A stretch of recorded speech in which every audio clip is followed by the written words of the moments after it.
думички и трябваше да ги прочетете. Я да видим. Ти можеш ли да си прочетеш думичката? Давай, слушам те. Джакет. Добре, да видя. Твоята думичка? Не можеш да я прочетеш. Твоята?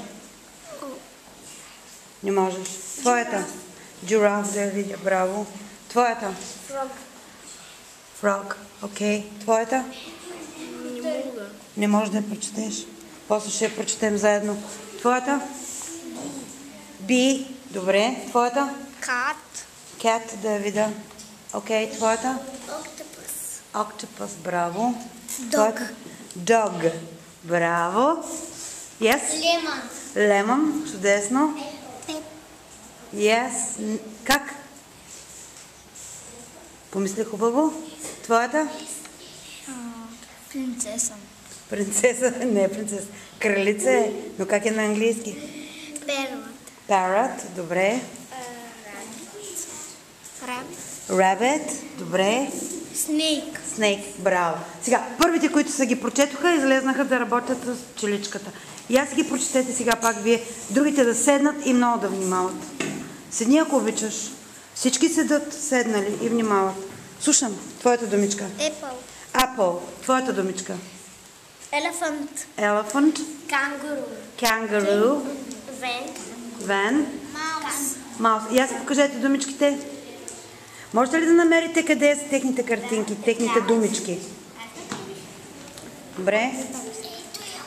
Добре. Сега, може ли да не се опирате, мръднете една крачка назад.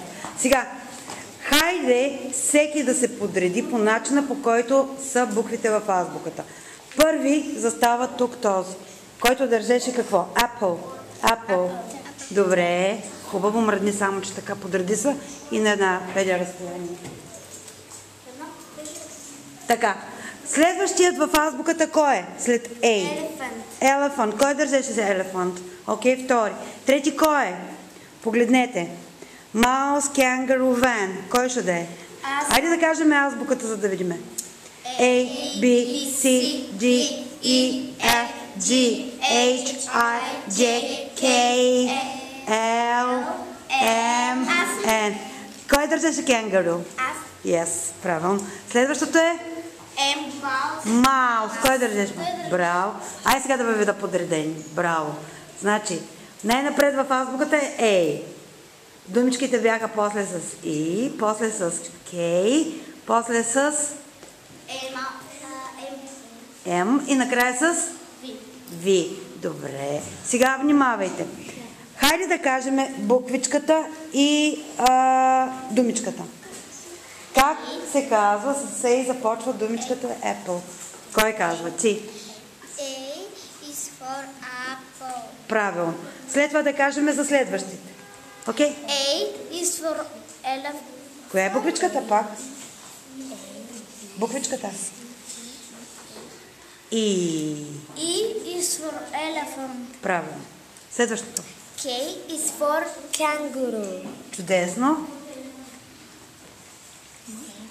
Кое беше? M is for mouse. Чудесно. V is for van. Yes. Сега, ти ще тръгнеш от A и ще отидеш до E. Ти ще тръгнеш от E и ще отидеш до K. Ти ще тръгнеш от K и ще отидеш до M, а ти от M ще отидеш до V. Става ли? Окей. Вадя пчеличката.